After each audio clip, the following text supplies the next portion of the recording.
At the dawn of the 19th century, England was a country in the midst of significant changes. The Industrial Revolution had begun, and its impact was felt in every corner of society. Large factories were springing up, cities were growing rapidly, and traditional ways of life were being disrupted. For many in rural England, farming remained the backbone of their livelihoods. The wool industry, in particular, was a major part of England's economy. Sheep farming had been important for centuries, and wool was one of the nation's most profitable exports. It was used to make clothing, blankets, and other essential goods, and the demand for wool was high both domestically and internationally. However, not everything in England was flourishing. While wealthy landowners were benefiting from the profits of industrialization, many small-scale farmers were struggling.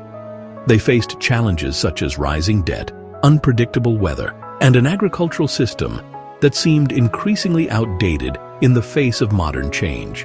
Despite these challenges, the wool market remained strong, and sheep farming was still seen as a secure investment.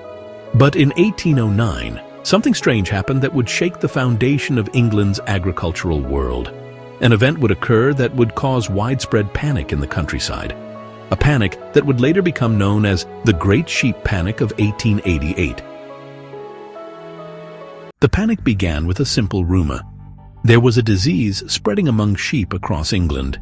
Early reports suggested that flocks of sheep were dying in large numbers, with some farmers claiming that the animals were showing strange symptoms, such as sudden weakness, swelling, and bizarre behavior. This led to whispers among the rural population about a terrifying new disease that could devastate sheep herds. In an era without the advanced veterinary medicine we have today, farmers had limited knowledge of animal diseases. The spread of this rumor caused fear to spread just as quickly as the supposed illness. This fear was amplified by the lack of clear information and the growing tension in rural areas. Many farmers felt that they were powerless in the face of an unknown threat, and some even began to speculate that the disease might have been deliberately spread to ruin their businesses. The situation worsened as word spread from village to village, and before long, entire regions of England were gripped by fear. People who had heard stories of sick sheep were afraid that their own herds might be next. Farmers began selling off their sheep, even if their flocks were perfectly healthy, simply to avoid potential loss. This wave of panic quickly turned into a financial crisis for many. Prices of sheep plummeted as people rushed to sell their animals. The result was a perfect storm of fear, misinformation, and economic instability. As the fear of the supposed sheep plague spread, it set off a chain reaction. Farmers who hadn't yet been affected by the disease began to hear about the panic and feared that they would be left with unsellable diseased sheep if they didn't act quickly. Even farmers with healthy sheep became increasingly anxious, driven by the rumors of sickness and death among livestock. Soon, it wasn't just the supposedly sick sheep that were being sold off. It was entire flocks, healthy or not. In some areas, entire markets were flooded with sheep being sold at bargain prices. Farmers, desperate to rid themselves of what they believed were potentially contaminated animals, were willing to accept far lower prices than usual. This only made the situation worse, as the oversupply of sheep led to a further collapse in prices, creating a cycle of panic that was hard to break. What had started as a few isolated incidents now became a widespread phenomenon. Towns across England saw mass sales of sheep, even in places where there was no evidence of illness. People acted out of fear, not knowledge, and the result was a chaotic scramble to sell off livestock. It was a clear case of how panic can quickly snowball when misinformation and fear take over. As the crisis deepened, the government and agricultural experts became involved. Officials launched investigations into the claims of a disease outbreak, hoping to quell the panic and restore order.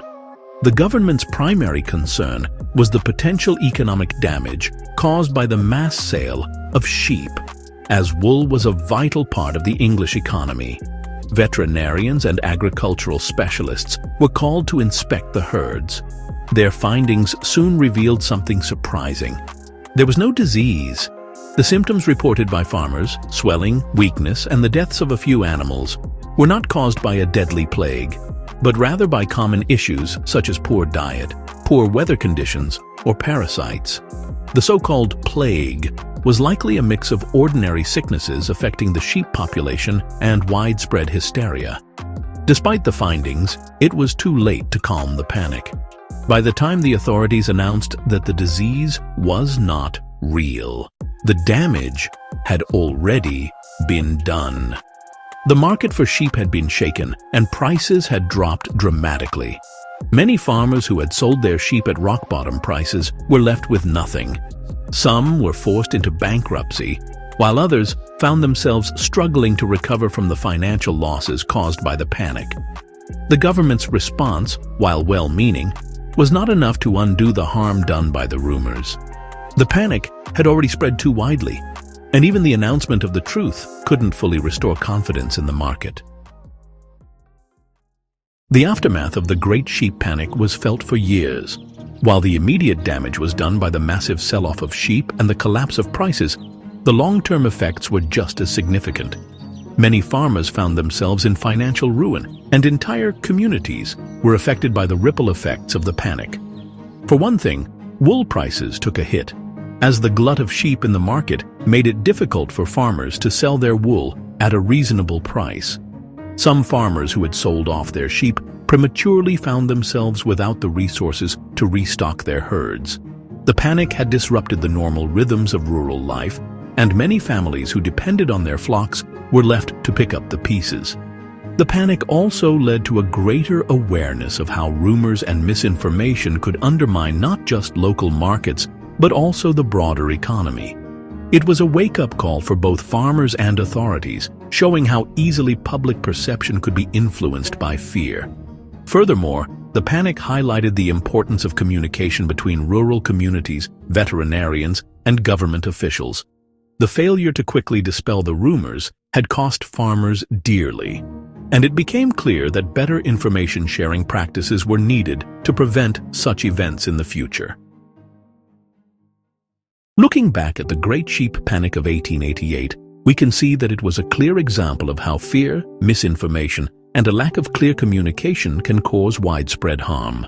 While the panic was based on a false premise, a non-existent plague, it still had real-world consequences for the farmers and communities involved. The lesson learned was that the spread of misinformation can be just as damaging as any disease. In today's world, we see similar phenomena in the form of rumors and panic-driven reactions, especially in times of crisis. Whether it's related to financial markets, health, or social situations, the Great Sheep Panic reminds us that unchecked fear can lead to irrational actions. This event also serves as a reminder of the importance of critical thinking and verification. In an age where information spreads rapidly through the media and social networks, it is essential to seek clarity and rely on verified facts before jumping to conclusions in times of crisis. In conclusion, the Great Sheep Panic of 1888 is a fascinating episode in England's history, one that offers timeless lessons about the dangers of fear, the power of rumors, and the need for clear and reliable communication. It remains an important reminder of how, in times of uncertainty, the real threat may not always be the crisis itself, but how we respond to it. If you enjoyed learning about the Great Sheep Panic, like and subscribe for more history stories.